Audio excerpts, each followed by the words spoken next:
할렐루야. 광야 길로 인도하시는 하나님이라는 제목으로 같이 말씀을 받습니다. 왜 하나님은 나를 이렇게 힘든 상황으로 몰아가실까? 이렇게 질문해 본 적 있으세요? 목사님 말도 마세요. 매일 그렇습니다. 이런 분도 있겠지만 너무 힘들어가지고 이리저리 길을 찾아도 노력하면 노력할수록 늪에 빠지는 그런 경험을 해보신 분들도 많으시겠죠. 저도 예수님을 구주로 영접하면 정말 행복한 일만 있는 줄 알았어요. 그런데 그게 아니더라고요. 예수님을 믿고 나가는 데 있어서도 많은 어려움들이 있더라고요. 그리고 예수님을 이제 영접해서 너무 은혜로워서 목회를 하면서 정말 기쁜 일만 있을 줄 알았는데 목회하는 것이 이렇게 눈물 없이는 할 수 없는 거예요. 이민하시는 분들 이렇게 신방 가보면 울다가 또 다른 곳에 가면 웃다가 또 다른 곳에 울다가 하루 종일 몇 집 신방하다 오면 울다가 웃다가 집에 오는 거예요. 그러면서 목회는 눈물 없이는 할 수 없는 거구나. 정말 이런 가정도 있구나. 이런 어려움도 있구나. 이거를 손수 체험하고 목회를 하고 있습니다. 그런데 어느 날 제가 하나님 앞에 기도해서 하나님, 정말 하나님 믿는 사람들이 왜 이렇게 광야 같은 어려운 길을 가야 합니까? 그러면서 기도를 했는데 그날따라 하나님이 이렇게 말씀을 읽게 하고 묵상을 하게 하는데 그게 뭐냐면 잠언서 3장 5절, 6절을 저한테 말씀에 보여주셨습니다. 읽게 되었는데 묵상을 하게 되었습니다. 너는 마음을 다하여 여호와를 신뢰하고 내 명철을 의지하지 말라. 너는 범사에 그를 인정하라. 그리하면 내 길을 지도하시리라. 어려운 일 가운데 이해되지 않고 헤아릴 수 없고 힘든 길을 가다가 이 말씀을 딱 만나니까 그래, 그러면 내려놓자. 내 길을 좀 내가 수고하고 무거운 짐 다 내려놓고 한번 주님 앞에 나가면 범사에 하나님을 인정하면 그분이 내 길을 지도하신다니까 하나님의 지도를 받자. 이렇게 결정을 하니까요. 어려움이 아니더라고요. 어려움 가운데서도 이겨나갈 수 있더라고요. 그래서 그 다음부터는 그렇게 힘들어하지 않습니다. 힘든 일이 있어도 하루 이틀 지나면 또 잃어버리고 또 주님 앞에 내려놓고 또 하나님께서 인도하심을 바라보고 주님의 응답을 기다리고 음성을 기다리고 하다 보니까 지금까지 온 것 같아요. 오늘 본문에도 이스라엘 백성들이 어려움을 당합니다. 왜냐하면 애굽에서 정말 노예 생활로 힘들었는데 430년 동안 정말 힘들었는데 모세를 통해서 이제 애굽을 탈출하게 되어서 이제 길을 가는데 2주면은 가나안 땅에 들어갈 수 있어요. 약 열흘이면 갈 수 있어요. 그런데 그 숏컷을 놔두시고 하나님은 광야 길로 인도하시는 거예요. 데절트. 하나님의 인도하심 없이는 사람이 살 수 없는 땅. 낮에는 47도까지 올라가고 밤에는 영하의 날씨가 되어서 서리가 내리는 그 땅. 1년 강수량이 10mm에서 30mm밖에 되지 않는 그 땅. 그 땅으로 인도하시는 거예요. 그 이스라엘 백성들이 가다가도 끝이 없으니까 얼마나 많이 불평과 불만하는지 몰라요. 그런데 그 이유가 있었다는 거죠. 그 이유를 오늘 말씀에 기록하고 있습니다. 여러분, 그 답을 안다면 문제는 쉬운 거예요. 그렇죠? 답을 안다면 쉬운 거예요. 그래서 오늘 왜 내 인생을 이 광야 길로 인도하는가? 탄탄대로도 있고 평안한 길도 있고 내가 생각하기에 정말 좋은 길이 많은데 하나님 왜 자꾸 이런 길로 나를 인도하시나? 그 답을 오늘 여러분이 좀 성경에서 찾으셨으면 좋겠어요. 첫째는 우리가 읽진 않았지만 출애굽기 14장 13절 14절에 나와 있습니다. 한번 같이 읽어보실까요?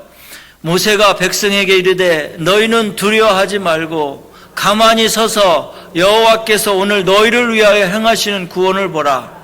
너희가 오늘 본 애굽 사람을 영원히 다시 보지 아니하리라. 여호와께서 너희를 위하여 싸우시리니 너희는 가만히 있을지니라. 하나님께서 여러분을 위해서 대신 싸워주시겠대요. 저를 위해서 대신 싸워주시겠대요. 얼마나 감사한 일인가요? 내가 싸우면 질 수밖에 없고 내가 싸우면 패할 수밖에 없는데 하나님 대신 싸워준다니까 얼마나 감사합니까? 이스라엘 백성들이 가다 보니까 막 출애굽을 해서 나왔는데 남자만 60만 명, 여자하고 부녀자들과 아이들까지 치면 200만 명이 지금 왔는데 앞에 홍해가 있는 거예요. 뒤에는 애굽 군대가 쫓아오는 거예요. 갈 수가 없는 거예요. 그때 하나님이 모세를 향해서 지팡이를 들어라 소리치십니다. 근데 모세가 지팡이를 들고 하나님 앞에 부르짖습니다. 그때 홍해가 갈라지는 거예요. 그리고 이스라엘 백성들이 200만 명이 가까이 되는 분들이 이삿짐을 싣고 가축을 끌고 아이 손을 잡고 막 건너가잖아요. 그리고 한참을 건너가는데 애굽 군대가 거의 쳐들어와서 미쳤습니다. 뒤에서 이제 우리를 죽이려고 할 때 모세가 또 주님 앞에 부르짖습니다. 어떻게 해야 합니까? 또 하나님 모세에게 지팡이를 들라고 하십니다. 그래서 물이 다시 합쳐지기 시작합니다. 바로와 애굽 군대 전차가 600승 되는 그 전차가 그 물에 왔을 때 그 물이 합쳐지면서 그들을 수장시켜 버립니다. 하나님이 싸우시는 거죠. 하나님이 인도해 주시는 거죠. 여러분, 하나님의 능하심을 맛보아 알 수 있기를 바랍니다. 출애굽기 14장 30절에 이렇게 말씀하고 있습니다. 그날에 여호와께서 이같이 이스라엘을 애굽 사람의 손에서 구원하심에 이스라엘이 바닷가에서 애굽 사람들이 죽어 있는 것을 보았더라. 이스라엘 사람들은 아무 짓도 안 했습니다. 칼도 뽑지 않았습니다. 그러나 하나님이 다 일을 하셨습니다. 하나님이 대신 싸워주신다고 합니다. 저희 교회에 다니던 주일학기부터 이렇게 자라서 다니던 자매가 있었는데 지금 그 미국 육군사관학교를 졸업하고 장교로 지금 일하고 있는 자매가 있어요. 세라조라고 있는데 그 자매가 졸업할 때 웨스트포인트에서 졸업할 때 목사님은 꼭 오셔서 기도해 주셔야 됩니다. 초청장을 저한테 보내줬어요. 그래서 제가 가는데 그 부모님을 데려가게 됐어요. 부모님이 목사님이신데 우리 교회에서 신앙생활 집사 때부터 하셔가지고 하신 분인데 그분들을 모시고 아침 일찍 이제 웨스트 포인트로 올라가는 거예요. 그런데 기다려도 그 부모님이 안 나오는 거예요. 한참을 기다렸는데 보니까 나와서 이제 하는데 옆에 있는 그 중국 청년하고 막 싸우는 거예요. 작은 소리로 싸우는 것도 아니고 막 크게 막 싸우는 거에서 목사님 저렇게 화가 나셨나. 그런데 그 주차장을 같이 쓰는데 아랫집 윗집 사는데 같이 쓰는데 이 목사님 차가 뒤에 있고 그 중국 청년 차가 앞에 있는 거예요. 그래서 제가 이제 하루 종일 가면 웨스트포인트 가면 저녁 때 오잖아요. 멀리 가니까 그 졸업식 다 보고 인관식 하는 거 다 보고 와야 되니까 그 뒤에 차 있는 차 때문에 중국 청년이 못 나갈까 봐 아침에 가서 깨운 거예요. 차를 내 거를 빼고 당신 거를 뺀 다음에 내 거 앞에다 놓고 당신 언제든지 활동할 수 있도록 해달라고 그랬는데 중국 청년이 부부가 나와서 막 소리 지르는 거 아침부터 나를 깨웠다고. 그러니까 이 목사님은 아니 당신들을 내가 배려한 거라고. 내 차가 여기 있으면 당신들 하루 종일 못 나가는데 주말인데 이거 그러니까 말이 안 되니까 막 서로 싸우는 거예요. 욕만 안 했지 얼마나 손가락질하고 막 싸우는 거예요. 그 제가 그만하시라고 목사님. 오늘 좋은 데 가는데 딸도 졸업하러 가는데 그만하시라고. 그러면서 내가 그 청년한테 빨리 차 빼고 집어넣으라고. 그래서 하여튼 화해시켜가지고 두 분을 가서 웨스트포인트에 가서 이제 졸업식에 참여하고 그 부통령이 와가지고 축사를 하더라고요. 그래서 졸업식 인관식을 다 마치고 이렇게 하는데, 가면서 제가 이 말을 하는 이유가 있어요. 아들이 또 하나 있거든요. 보스턴에 좋은 대학 나온 아들이 있는데, 아버지가 화난 거예요. 아들한테 차 타고 나서 하는 말이에요. 이놈아, 아버지가 싸우면 넌 영어도 잘하니까 아버지 대신 싸워주고 와서 네가 막 이렇게 해가지고 아버지가 이렇게 화 안 내게 해줘야지. 너는 왜 가만히 있냐고. 너는 주워온 놈이냐고. 만약 내가 아들이 있어가지고 얼마나 자랑스러운데 싸우지도 못하고 내가 꼬다른 보릿자루라고 막 소리치는 거예요. 근데 아들이 허허허 웃으면서 뭐라고 하냐면, 아빠가 잘 싸우는데 뭐 내가 싸우냐고. 아빠 잘 싸우네요. 목사님인데 그렇게 소리 지르면서 잘 싸우네요. 막 이러면서 비웃는지 못하는지 하여튼 그 얘기가 지금도 기억이 나요. 아빠가 싸우니까 자기는 싸울 필요 없다는 거예요. 저도 아마 부모로서 화가 났을 거예요, 그러면. 근데 이 아들은 전혀 냉정을 찾더라고요. 하여튼 잘하고 그날 왔는데요. 그 사건을 보면서, 사람도, 그 목사님도 실수가 많고 여러 가지로 있잖아요. 그런데 실수 없으신 하나님이 저와 여러분을 위해서 대신 싸워주신다는데 왜 우리가 혈기 부리고 이렇게 싸워야 하나? 어떤 때는 이거 여러분 그렇잖아요. 하나님 앞에 나와서 기도하고 내려놓고 주님 손에 넘겨 토스해드리면 되는데 왜 내가 그걸 갖고 고민하고 잠도 못 자고 스트레스 받아가지고 암병에 걸리고 얼마나 힘듭니까? 그러니까 저와 여러분을 하나님께서 오늘 주시는 말씀은 대신 싸워줄 라고 약속을 해주셨어요.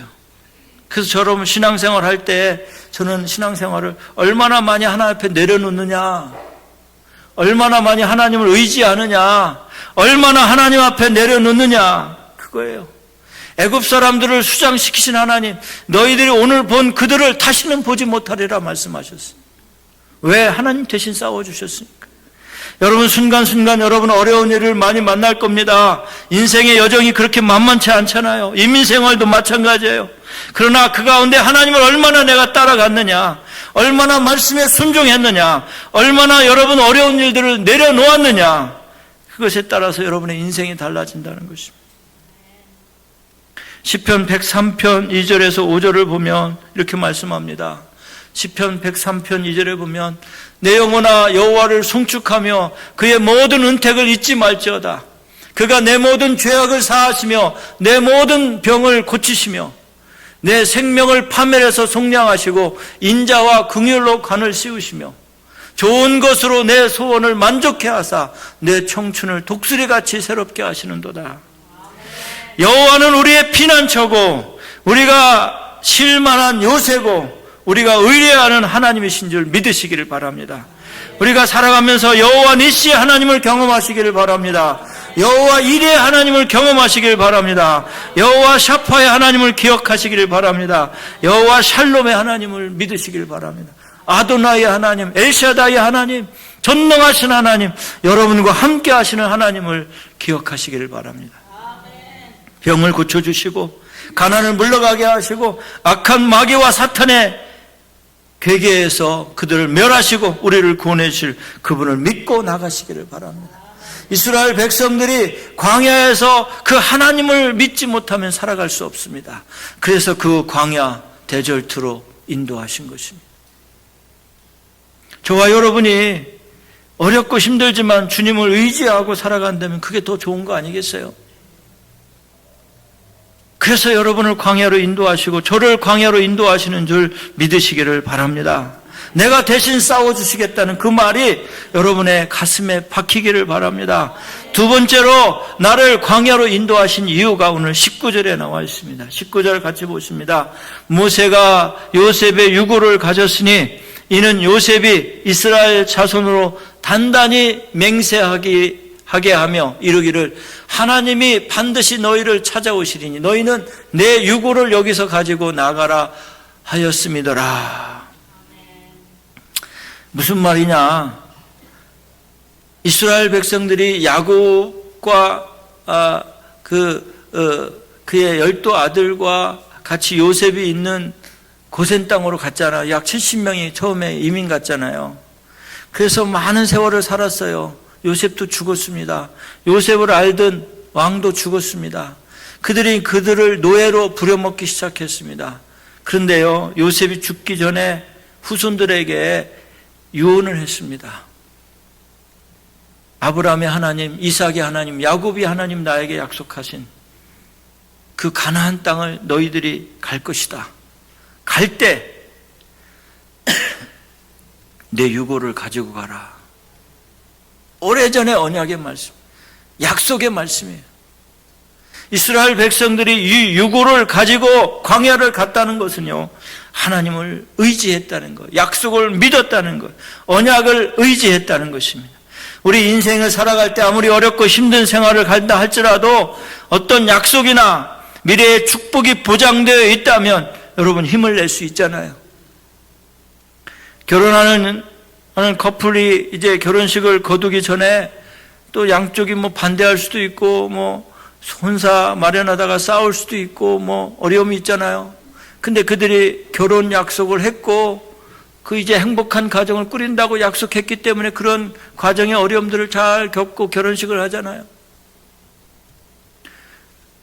군인들이 3년 6개월 동안 잘 복무하고 견딜 수 있는 것은 제대의 날짜가 있기 때문에 그런 거 아니겠어요? 제대 안 하고 평생 군인으로 한다 그러면 못할 거예요. 그렇죠? 제대 날짜가 있는 거예요. 저와 여러분이요, 미래에 천국에 간다는 부활의 소망과 함께 천국의 소망이 있기 때문에 이 믿음의 길을 걸어가는 줄 믿으시길 바랍니다. 이스라엘 백성들이 가나안 땅에 간다는 그 약속을 아브라함 때부터 하셨어요. 아브라함의 아들 이삭에게도 하셨고 이삭의 아들 야곱에게도 하셨어요.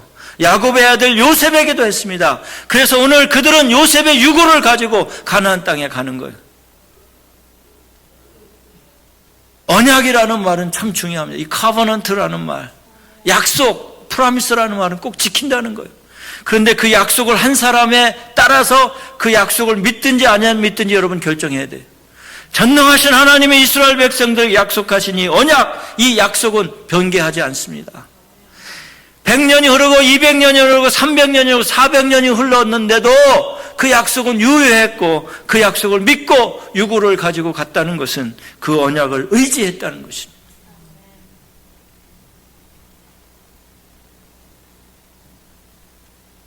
사랑하는 성도 여러분, 하나님을 믿으십니까? 하나님의 약속을 믿으십니까? 그렇다면 하나님의 약속을 의지하시길 바랍니다. 이 성경은 구약 성경을 영어로 뭐라고 그래요? 올드 테스타먼트라고 그래요. 신약 성경을 뭐라고 합니까? 뉴 테스타먼트라고 그래요. 그게 뭐냐면 오래된 약속, 구약, 예수님이 태어나기 전에 약속, 신약은 뉴 테스타먼트, 새로운 약속, 내가 다시 오리라. 구약에서는 내가 너희들 위해서 세상에 나가리라, 가겠다, 메시아를 보내겠다. 그래서 오셨잖아요. 하나님이 친히 예수님의 옷을 입고. 그리고 이제 다시 오리라 또 약속하셨어요. 그게 언약이거든요. 약속이에요. 신앙생활은 이 언약의 약속을 붙잡아야 되는 줄 믿으시기를 바랍니다. 쇼컷으로 가면 열흘이면 가요. 열흘이면 갑니다. 2주면 충분히 갑니다. 200만 명이 가면 쇼컷으로 2주면 갑니다. 그런데 거기는 블레셋 사람들이 기다리고 있었어요. 이스라엘 백성들은 전쟁의 경험이 없었습니다. 노예로 살던 사람이 무슨 군사 훈련을 받았겠습니까? 뭘 했겠습니까? 거기를 가야 되면 블레셋 땅을 지나가야 되는데 그들과 전쟁을 하게 되면 마음을 돌이켜 다시 애굽으로 돌아가는 거예요. 그러니까 하나님은 그 약속을 믿고 가도록 하여금 요셉의 유고를 가지고 40년 동안 광야로 걸어가게 하신 것입니다. 저와 여러분이 혹시나 하나님을 떠나 살까, 때로는 경제적인 어려움도 주시고 때로는 육신의 약함 속에 주님 앞에 부르짖게도 하시고 자녀의 고통 속에서 주님 만나도록 주님께서 여러분에게 광야 같은 삶을 주실 수 있습니다. 척박한 땅, 물이 없는 그곳, 왜 나에게 이런 거를 주십니까? 하고 고통에 부르짖을 수 있습니다. 그때마다 주님은 내가 너를 건져 올리리라. 내가 네 고통을 들었고 네 삶을 보았고 내가 내려가서 너를 건지리라 약속하셨습니다. 그래서 오늘 우리는 하나님의 약속을 의지하고 사는 줄 믿으시길 바랍니다. 그 약속이 지금까지 유효합니다. 익스파이어가 되지 않았다는 거예요. 계속해서 여러분 유효합니다. 구름 타고 주님이 여러분 오셔서 여러분 건져 올리실 줄로 믿으시기를 바랍니다. 힘들고 어려워도 믿음의 길을 계속하는 이유는 이 약속, 언약의 약속을 붙잡고 가시기를 바랍니다. 마지막으로 세 번째, 이스라엘 백성들을 광야로 인도하셨던 하나님, 우리를 광야로 인도하시는 그 하나님, 그 이유는 오늘 말씀 21절 22절에 말씀하고 있습니다. 같이 한번 읽겠습니다. 여호와께서 그들 앞에서 가시며 낮에는 구름 기둥으로 그들을 인도하시고 밤에는 불기둥을 그들에게 비추사 낮이나 밤이나 지나가게 하시니 낮에는 구름 기둥 밤에는 불기둥 백성 앞에서 떠나지 아니하니라. 아멘. 제가 이스라엘을 2번 갔는데요, 그냥 훑은 게 아니라 밑에서부터 쫙 올라가면서 밑에 지방 3일, 중간에 중부지방 3일, 또 북부지방 3일. 이스라엘은 강원도와 경기도 정도를 합친 정도 우리나라의 그 크기예요. 근데 3등분이에요. 밑에는 광야, 사해 지역이 있고, 그 다음에 중부지방은 예루살렘, 베들레헴 쪽이 있고, 위에는 갈릴리, 단지파로부터 시작되는 헬몬산에서 내려오는 물이 풍부한 지역, 3등분으로 나누는데요. 지금 이 광야는 밑에 지방이에요. 아까도 말씀드렸지만 사람이 살 수 없는 지역. 1년 강수량이 10mm, 30mm밖에 안 돼. 10mm면 여러분 1cm 정도밖에 안 되잖아요. 30mm면 얼마나 되겠어요? 1년에 내리는 그 추위. 여름에는 47도까지 올라갑니다. 풀이 살 수 없습니다. 밤에는 이슬이 내립니다. 그래서 이 덮는 옷이 없으면 얼어 죽어요. 우리 갔을 때에도 초여름이었는데 서리가 내린 거예요. 밤에.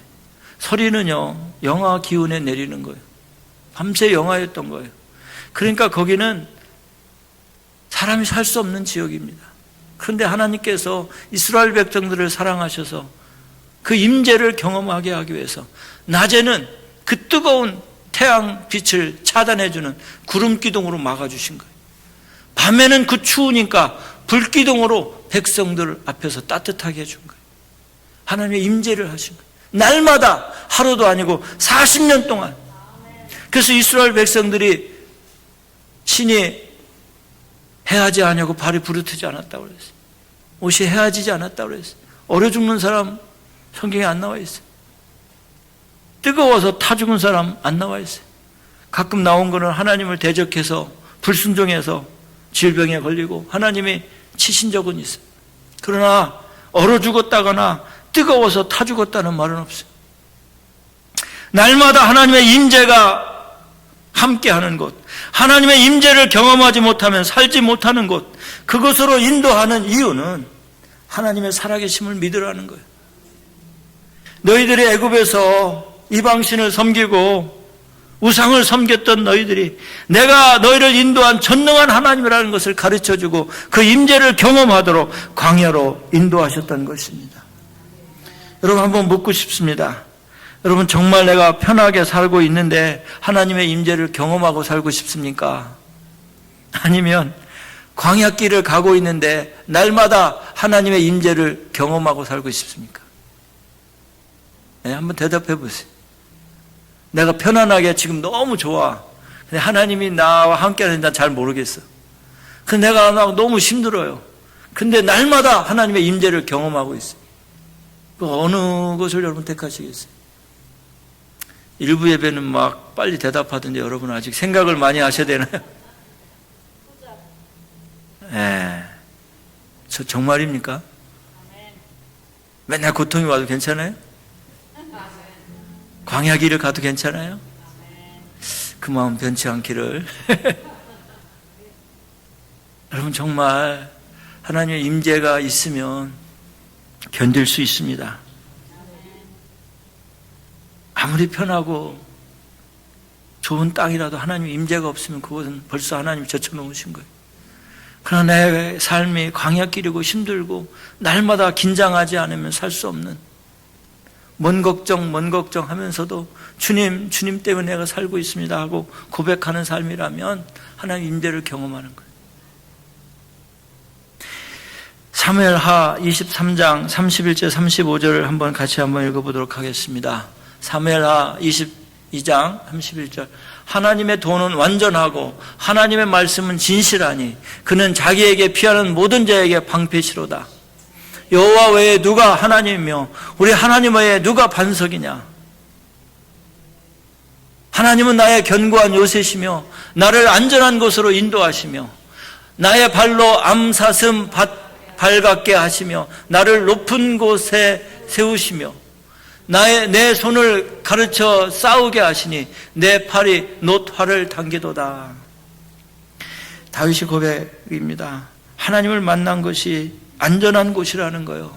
하나님이 나를 안전한 곳으로 인도하는 하나님이라고 고백하고 있습니다. 저와 여러분이 폭풍이 있어도 하나님의 나를 함께 하신다면 안전한 곳입니다. 비바람이 몰아쳐도 하나님이 여러분과 함께 하시다면 그곳은 안전한 곳입니다. 신약 성경에 바울과 실라가 감옥에 갇혀가지고 하나님을 찬송하고 기도했다고 그랬어요. 하나님께. 그곳이 안전한 곳입니다. 여러분, 이 땅에 안전한 곳이 어디 있어요? 그런데 여러분이 만약에 하나님의 임재를 날마다 경험하고 낮에는 구름기둥으로 밤에는 불기둥으로 인도했던 이스라엘 백성들처럼 하나님의 임재를 경험하고 산다면 여러분, 광야 길을 가도 괜찮지 않습니까? 하나님을 떠난 길은 넓은 길, 쉬운 길, 쾌락의 길, 평탄한 길입니다. 그러나 하나님과 함께 가는 길은 때로는 고난의 길, 험난의 길, 좁은 길입니다. 그 길 여러분 가시겠어요? 광야 길이라 할지라도 가시겠어요? 그러면 여러분 같이 가시기를 바랍니다. 우리 겟세마네 교회 성도들 앞서거니 뒤서거니 앞에서 끌어주고 뒤에서 밀어주고 같이 광야 길이라 할지라도 여러분 같이 주님과 함께 갈 수 있기를 예수님의 이름으로 축원합니다. 가장 좋은 라면이 무슨 라면이냐 그랬더니 주님과 함께라면 이라는 거예요. 주님과 함께 가시길 바랍니다. 요한복음 16장 33절에 예수님이 이렇게 말씀하셨습니다. 요한복음 16장 33절 같이 한번 봅니다. 이것을 너희에게 이르는 것은 너희로 내 안에서 평안을 누리게 하려 함이라. 세상에서는 너희가 환난을 당하나 담대하라. 내가 세상을 이겨노라. 세상은 그렇게 만만하지 않습니다. 세상에서 너희가 환난을 당한다고 주님 말씀하셨어요. 네가 나를 믿으면 탄탄대로로 달릴 것이다 말씀하지 않으셨어요. 네가 세상에서 환난을 당하는데 담대하라. 그 대신 내가 너와 함께 할 것이고 내가 세상을 이긴 것처럼 너도 이기게 만들어주겠다 이 말씀. 오늘 저와 여러분이 주님 앞에서 광야길을 간다 할지라도 광야길로 인도하시는 하나님의 음성을 듣고 하나님과 임재를 경험하고 가시기를 예수님의 이름으로 축원합니다. 데이비드 리빙스톤이라는 여러분 선교사를 기억합니까? 이 데이비드 리빙스톤은 1813년부터 1873년까지 약 60세를 살고 죽었습니다.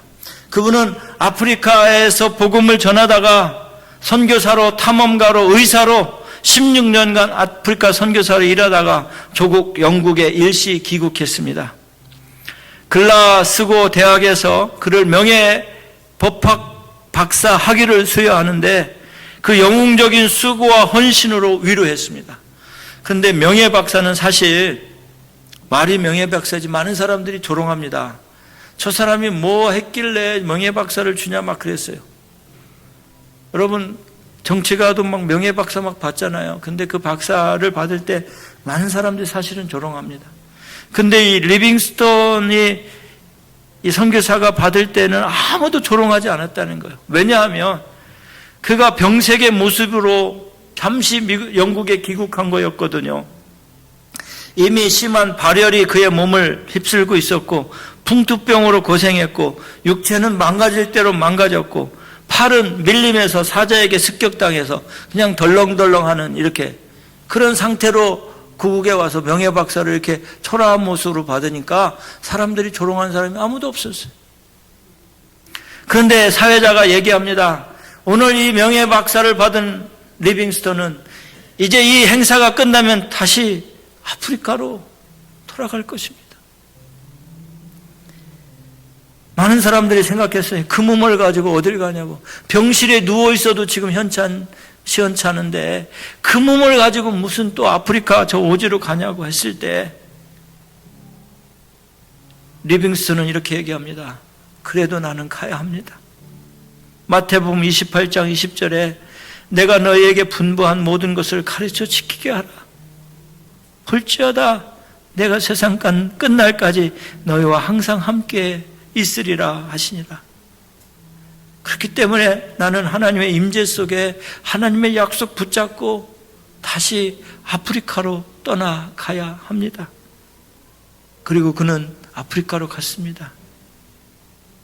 그리고 얼마 안 있다가 뇌출혈과 말라리아로 고생을 하다가 1873년 5월 1일에 그의 생애를 마감했습니다. 잠비아와 일랄라 지역의 근처 텐트에서 침대 옆에 무릎을 꿇은 채 기도하는 모습으로 숨을 거두었습니다. 한참 후에 그의 그 시체가 발견됐는데 그 마지막 일기에는 그렇게 쓰여져 있었습니다. 난 그의 약속을 믿는다. 그는 나와 함께 하시겠다고 말씀하셨다. 그 말씀, 그 약속은 그분이 꼭 지킬 것이다. 그렇게 써놓고 기도하는 모습으로 죽은 것을 한참 후에 원주민이 발견을 했습니다. 사랑하는 성도 여러분, 말씀을 정리합니다. 저와 여러분이 주님 앞에 살아가는 삶 만만치 않을 것입니다. 그러나 주님이 저와 여러분과 함께 하시겠다고 약속해 주셨고 때로는 광야길로 인도해도 낮에는 구름기둥, 밤에는 불기둥으로 인도하셨던 것처럼 저와 여러분을 인도할 것입니다. 외롭다고요? 주님이 계신데요. 주님 더 의지하시고 주님 앞에 힘을 얻고 나아갈 수 있기를 예수님의 이름으로 축원합니다.